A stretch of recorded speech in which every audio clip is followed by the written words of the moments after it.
হাসির রাজা, জ্ঞানের রাজা, রসিক রাজা। আমি সব ভেঙে ফেলবো, ভেঙে ফেলবো। অনেক হয়েছে, আর সহ্য হচ্ছে না। আমি সব ভেঙে ফেলবো, ভেঙে ফেলবো। মানে ও গিন্নি, গিন্নি, গিন্নি গো, একটু শান্ত হ, একটু কথাটা শোনো। না না, আমি আর কিচ্ছু শুনবো না। এক সপ্তাহ সময় দিচ্ছি, তার মধ্যে মহারানীর মতো ওই সীতাহার আমার চাই চাই চাই। কিন্তু গিন্নি, ওটার যে অনেক দাম। আমার কি আর মহারাজের মতো অত টাকা আছে বলো? এই শোনো, তোমার কি আছে আর কি নেই তা আমার খুব ভালো করে জানা আছে, বুঝলে? কিন্তু গিন্নি, একটা কথা কান খুলে শুনে রাখো, এবারে যদি তুমি ওই সীতাহার আমাকে গড়িয়ে না দাও, আমি তাহলে চিরদিনের মতো বাপের বাড়ি চলে যাব। এই এই আমি বলে দিলাম। আচ্ছা পড়ে পড়লাম আমি, কি যে করি। দূর, আর ভালো লাগে না।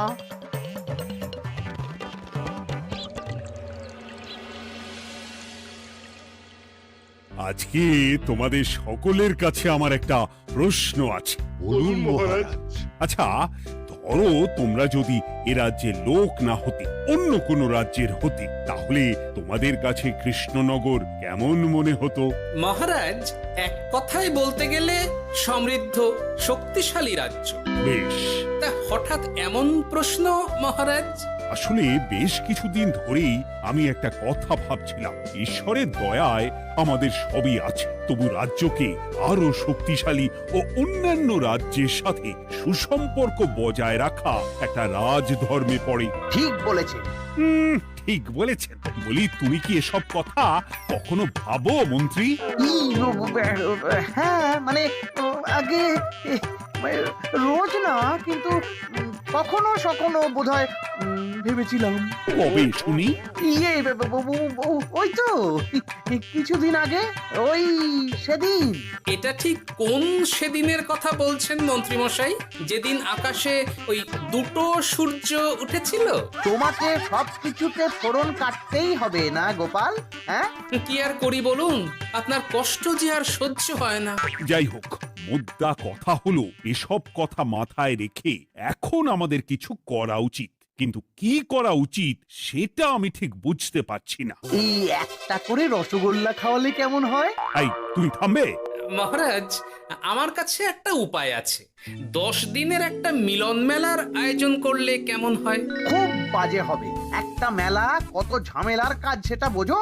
একেই কত খরচ, তার উপর আবার অনেক লোক। মোটেই না, এটা তো দারুণ বুদ্ধি দিয়েছো গোপাল। এমন কিছুই তো চাইছিলাম। দূর, আর সবকিছুই আমার বিপক্ষে মনে হয়। দিনটাই খারাপ, আমি বরং চুপই থাকি। তাহলে সবাই শোনো, 1 সপ্তাহ পর কৃষ্ণনগর এক বিরাট বড় মিলন মেলার আয়োজন করছে, আর তার জন্য লোকজনকে নিমন্ত্রণ করার কাজ দেখবে গোপাল। যথাজ্ঞা মহারাজ। আর মন্ত্রী, ভালো করে শুনে রাখো, মেলা প্রাঙ্গণ সাজানো, ঠিকঠাক নিরাপত্তা, এসব তোমার দায়িত্ব। আচ্ছা, কিন্তু বলছিলাম যে সবকিছু ভালো করে করতে গেলে খরচও তো। ওসব নিয়ে তোমাকে চিন্তা করতে হবে না। যত খরচই হোক আমাকে বলো, আমি দেব। আরে বাস, তো দারুণ ব্যাপার। এই ফাঁকে যদি কিছু আমারও লাভ হয়ে যায়, তাহলে গিন্নির গলার হারটার কিছু একটা করতে পারবো। বেশ, তাহলে প্রত্যেকে নিজেদের কাজ শুরু করে দাও।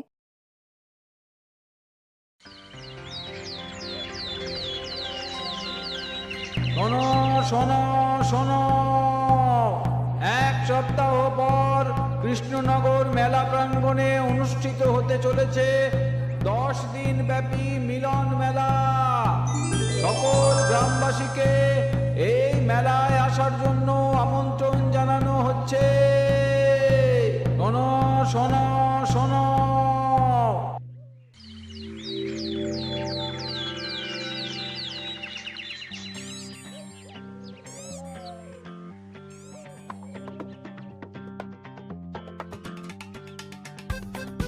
বাহ বাহ বাহ, ঠিক যেমনটা চেয়েছিলাম তেমনটাই হয়েছে। আর এসব কিছুর জন্য আমি গোপালকে ধন্যবাদ জানাতে চাই। কি যে বলেন মহারাজ, এই কৃষ্ণনগর তো আমার নিজেরই পরিবার। সেসব আমরা খুব ভালো করেই জানি গোপাল। আদিক্ষেতা একেবারে উতলে পড়ছে, এসব দেখে গা জ্বলে যায়। তোমার এই এত ভালো বুদ্ধি দেওয়ার জন্য আমি তোমাকে 50টি স্বর্ণমোহর উপহার দিতে চাই। এটা কি হলো? এরকম হলে কিন্তু আমি খেলবো না। কেন মন্ত্রী, তোমার আবার কি হলো? আমিও তো মেলার আয়োজন করেছি, তাহলে গোপাল একা কেন উপহার পাবে? সে তো মেলার জন্য অনেকেই কাজ করেছে, কিন্তু আসল বুদ্ধিটা তো দিয়েছে গোপালই। মন্ত্রী মশাইয়ের বোধহয় খুব হিংসা হচ্ছে। ঠিক আছে মহারাজ, আপনি বরং এই উপহার সকলের সাথে ভাগ করে দিন। না গো, কোনো ভাগ চাই না, তোমার উপহার তুমিই রাখো। যত সব।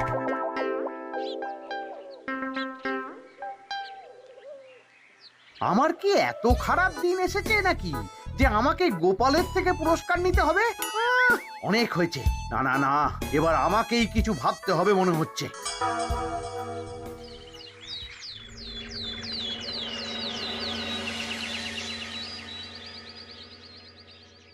আমার আমার সব শেষ হয়ে গেল গো, সব শেষ হয়ে গেল। এবার এবার আমার কি হবে?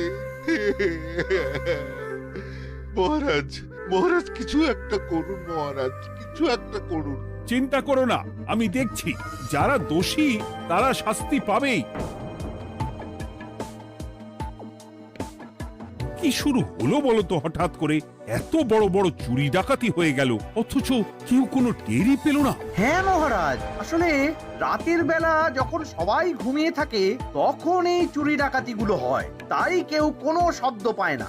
ভালো করে অনুসন্ধান করো, যে বা যারা এই কাজ করছে তাদের যত তাড়াতাড়ি সম্ভব ধরে ফেলতে হবে, নইলে তো আমাদের প্রজাদের অনেক ক্ষতি হয়ে যাচ্ছে। হ্যাঁ মহারাজ, আপনি কোনো চিন্তা করবেন না। কোথায় আনন্দ করে সব প্রজারা মেলা ঘুরবে তা নয়, আবার এই উটকো ঝামেলা। একটা কথা বলছি, কিছু মনে করবেন না।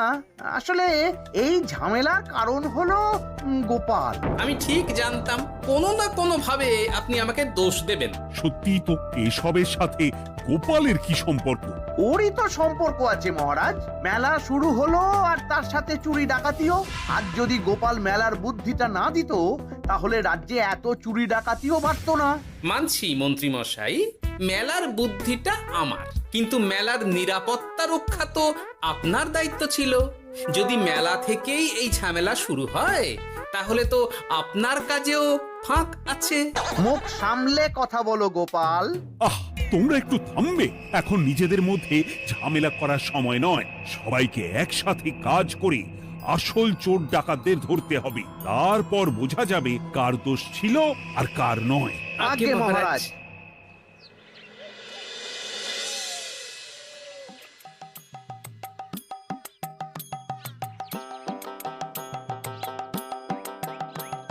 এই তো তুমি এসে গেছো। তাড়াতাড়ি মুখ হাত ধুয়ে বসো, তোমার জন্য একটা জিনিস এনেছি। বলো কি জিনিস? আরে আরে একটু অপেক্ষা করোই না, আমি আনছি। হ্যাঁ বেশ, আনো তাহলে। এই নাও, খাও। মিষ্টি দই। হ্যাঁ গো, খেয়ে দেখো তো কেমন। দারুণ সুন্দর স্বাদ তো গিন্নি। কোথা থেকে এনেছো? ভালো, মেলা থেকে এনেছি। ও জানো, বিনা পয়সায় গো। বিনা পয়সায়? তা কে দিল শুনি? আরে সুজন দইওয়ালা, বড় ভালো ছেলে। শুধু আজ নয়, ও রোজই মানুষকে ভালোবেসে না বিনা পয়সায় দই খাওয়ায়। হ্যাঁ বাবা, বেশ অবাক করা কাণ্ড।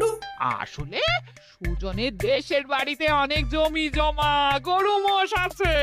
ও তাই বলে ওর টাকা পয়সার নাকি কোনো দরকার নেই, তাই ও বিনা পয়সায় খাওয়ায়। হ্যাঁ বুঝলাম।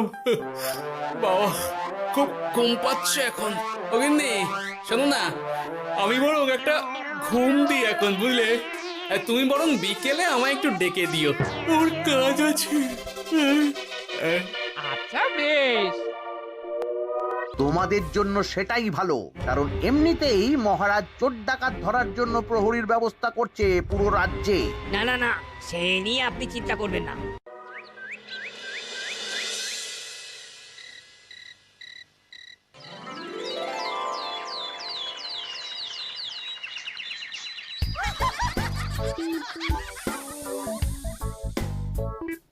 কই গো, ওরে আর কতক্ষণ ঘুম হবে? সকাল তো হয়ে গেল। সে কি গিন্নি, সকাল? তোমাকে যে আমি কতবার বললাম আমাকে বিকেলে ডেকে দেবে। বলি কবেকার বিকেল? গতকালে না আজকে? তোমার বুদ্ধিতে কি বলে গিন্নি? আমার বুদ্ধি নিয়ে কথা বলো, আগে নিজের ঘুমকে দেখো। গতকাল বিকেল থেকে ডেকে ডেকে গলা ব্যথা হয়ে গেল, কিন্তু ওনার ঘুম আর ভাঙে না। হতেই পারে না। পারে না? ওদিকে কাণ্ড দেখো, রাতের খাবার পর্যন্ত পড়ে আছে। আজব কাণ্ড। যাই হোক, অনেক দেরি হয়ে গেছে বুঝলে, আমাকে এক্ষুনি রাজসভার জন্য বেরোতে হবে।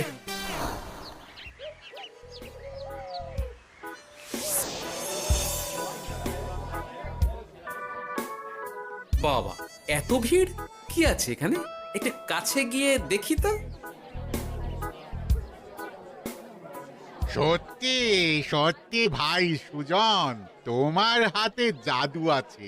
এত সুন্দর মিষ্টি দই, এ স্বাদ ভোলার নয় ভাই। আচ্ছা, তাহলে এই হলো সুজন দইওয়ালা। ভালো মিষ্টি দই আছে, নেবে নাকি গো? পয়সা লাগবে না। জানি তো, সত্যি দারুণ স্বাদ এই দইয়ের। আমি খেয়েছি তো। তবে আজ নেব না গো, কাল এসে নিয়ে যাব। আচ্ছা আচ্ছা আচ্ছা।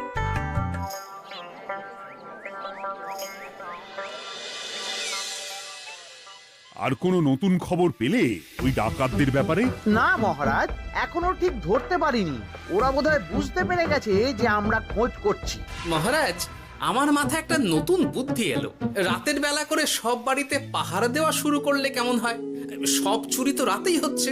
আরে, এ তো দারুণ বুদ্ধি। কিন্তু মহারাজ, আমাদের রাজ্যের প্রহরীরা রাতের বেলা কি করে পাহারা দেবে? কেন কেন, কি সমস্যা? অনেক সমস্যা আছে। তাদের শরীর খারাপ হতে পারে, তার চেয়েও বড়, রাত জেগে থাকলে দিনে তারা সকলে ঘুমোবে, তখন পুরোটাই বেকার হবে। কিচ্ছু বেকার হবে না মন্ত্রী মশাই, আমাদের প্রচুর সেনা আছে, তাদের সকলকে দায়িত্ব ভাগ করে দিলেই হয়ে যাবে। তুমি বেশি বোঝো। গোপাল তো কিছু ভুল বলেনি মন্ত্রী, আমরা পাহারা বাড়াবো। আমি আজই সব সেনাদের সাথে কথা বলছি। সেনাপতি, তুমিও এ ব্যাপারটা একটু দেখো। যথাজ্ঞা মহারাজ।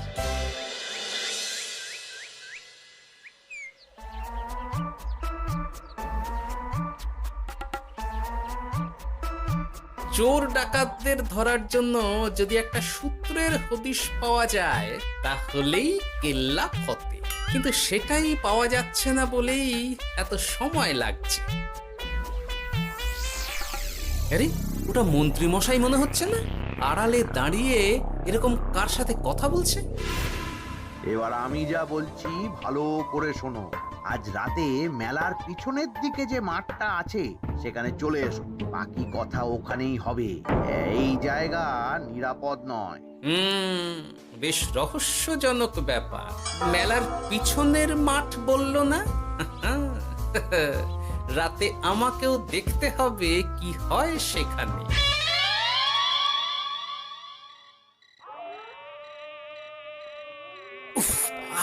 কি মশা রে বাবা, কখন থেকে দাঁড়িয়ে আছি, মন্ত্রী মশাইয়ের পাত্তা নেই কেন?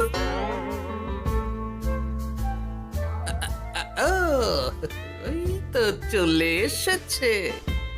এই যে আমার সোনার হাটটা কই? হ্যাঁ, ওই বই করে বলেছিলাম আমার ওটা চাই। আগে কি আর বলি বলুন তো, ওই হারটা আমাদের দলের প্রধানের খুব পছন্দ হয়ে গেছে, তাই কোনোভাবেই ওটা দিতে পারলাম না। কি এত বড় সাহস! আমার বলার পরেও তুমি এরকম করলে? বড় ভুল হয়ে গেছে মন্ত্রী মশাই, এবারের মতন ক্ষমা করে দিন, আর হবে না, এই কথা দিচ্ছি। তোমাদের জন্য সেটাই ভালো, কারণ এমনিতেই মহারাজ চোর ডাকাত ধরার জন্য প্রহরীর ব্যবস্থা করছে পুরো রাজ্যে।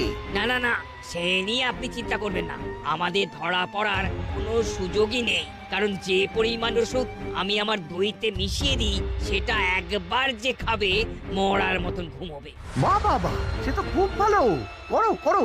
তার কোনো নতুন খবর পেলে? মেলা তো শেষের দিকে। হ্যাঁ পেয়েছি, পাশের গ্রামে বলরাম নামে এক বড় মহাজন আছে, পরশু তার মেয়ের বিশাল ধুমধাম করে বিয়ে, শেষ একটা বড় দান মারতে পারলেই আপনার আমার দুজনেরই শান্তি। আচ্ছা, এই ব্যাপার তাহলে, হ্যাঁ? এসব কিছুর পেছনে মন্ত্রী জড়িত। এইবার বুঝতে পারছি কেন রাতের পাহারাতে ওনার এত আপত্তি ছিল। কিন্তু ওই লোকটাকে ঠিক আছে, এখন যাও, একটু সাবধানে কাজ করো, আর আমার পাওনাটা ঠিকঠাক দিও, কেমন? সে কি সুজন দইওয়ালা? এবার আমার কাছে পুরো ব্যাপারটা পরিষ্কার হয়ে গেছে। না, কালই মহারাজকে সব জানাতে হবে, আর এদের হাতে নাতে ধরার জন্য একটা উপায় ভাবতে হবে।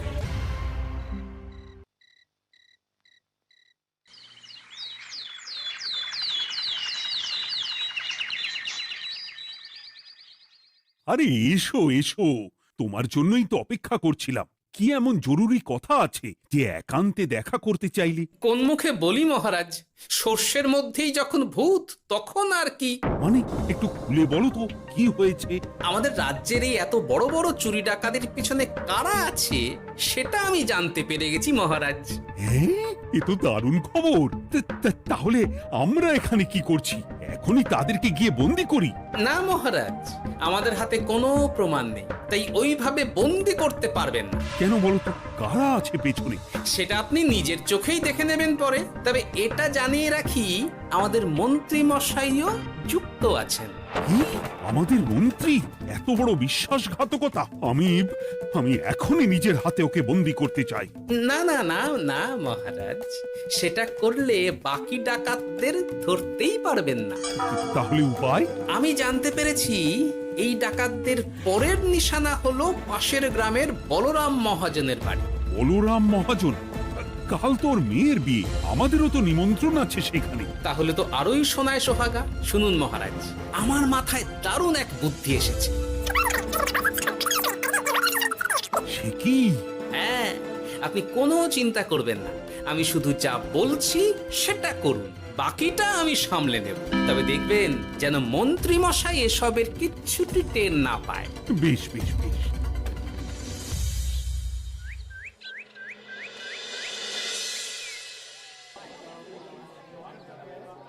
আর তো কিছুক্ষণ, এরপরেই তো সন্ধে নামবে। তোমার সবকিছু তৈরি তো? হ্যাঁ মহারাজ। আরে, মহারাজ আর গোপাল কানে কানে এত কি কথা বলছে? আমাকেও জানতে হবে সেটা। ওই যে আসছে মরকটটা, আমার আর ওকে এক মুহূর্ত সহ্য হচ্ছে না। মনে হচ্ছে গুদুম গুদুম করে ওর মাথায় গাঁটটা মারি। শান্ত হন মহারাজ, দয়া করে শান্ত হন আর একটুখানি, তারপর আপনি মন্ত্রী মশাইয়ের সাথে যা ইচ্ছে করবেন। ওর আমি বরং অন্যদিকে যাই, মুখ দেখলেই আমার মাথাটা গরম হয়ে যাচ্ছে। সেই ভালো। কি হলো ব্যাপারটা?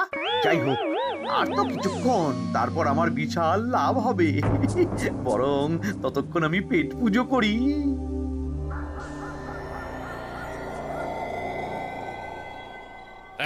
যা যা দামি জিনিস আছে সব দিয়ে দে। এই তো খেলা শুরু। এবার আর আমায় পায় কে? ও বাবা, এরা আবার কারা? সত্যি গোপাল দারুণ চাল চেলেছে। এই তোমরা এখানে কি করতে এসেছো? কেন, তোমরা যা করতে এসেছো? ডাকাতি? এমন তো কোনো কথা ছিল না। কার দলের লোক তোমরা? মন্ত্রী মশাইয়ের দলের লোক। এই রে, কি বলছে সব? কোথায় কোথায়? এই মন্ত্রী মশাই, এই কি বলছে এরা? আপনি দু নৌকোয় পা দিয়ে চলছে, আমরা থাকতে আপনি আরো এক ডাকাতের দলের লোককে ডেকেছেন। কি মন্ত্রী? শেষে কিনা তুমি? খেয়েছে রে, আর বোধহয় বাঁচতে পারবো না। কই চুপ কেন বলুন, মন্ত্রী মশাই সোনার হার ডাকাতি করে আপনাকে দেওয়ার জন্য এখানে ডেকেছেন। কি সোনার হার? আমাকেও তো একই কথা বলেছে। আপনি আমাদের থেকে খবর নিয়ে অন্য দলকে কাজ দিয়েছেন। এই না না, মিথ্যে কথা। কিসের মিথ্যে? আপনি ছাড়া তো আর কেউ জানতো না এখানের কথা। না গো, আমি শুধু তোমাদেরকেই কাজ দিয়েছি একদম শুরু থেকে। আর কোন ডাকাতের দলকে আমি চিনি না, আমি তো নিজেই প্রথম শুনছি। মন্ত্রী, লজ্জা করে না তোমার? তুমি আমার প্রজাদের এইভাবে ঠকাচ্ছিলে। ইয়ে মানে মহারাজ, আমি আসলে অনেক হয়েছে মন্ত্রী মশাই, আপনি ধরা পড়ে গেছেন। প্রহরী, বন্দি করো সবাইকে, আর মন্ত্রীকেও। আমাকে ক্ষমা করে দিন মহারাজ, আমি ইচ্ছা করে এটা করিনি। আসলে আমার গিন্নি কদিন ধরেই মহারানীর সীতাহারের মতো দেখতে হার বায়না করেছে। তার জন্য তুমি নিজেদের লোকেদের থেকেই চুরি করবে? আর কি করব বলুন, এক সপ্তাহের মধ্যে হার না দিলে বাড়ি ছেড়ে চলে যাবে বলেছে। তাই আমি এখন আপনি যেটা করেছেন সেটা যদি আপনার গিন্নি জানতে পারে তাহলেও বাড়ি ছেড়ে চলে যাবে। শাস্তি তো তোমাকে পেতেই হবে মন্ত্রী। আয়, কে আছো? শোনো, মন্ত্রীকে মুখে কালি মাখিয়ে গাধার পিঠে বসিয়ে সারা রাজ্য ঘোরাও, এটাই ওর যোগ্য শাস্তি। আর গোপাল, তোমার বুদ্ধির প্রশংসা করতেই হয়। তোমার পুরস্কার আমি কাল রাজসভায় দেব। দূর দূর, জীবনে বিয়ে করাই ভুল।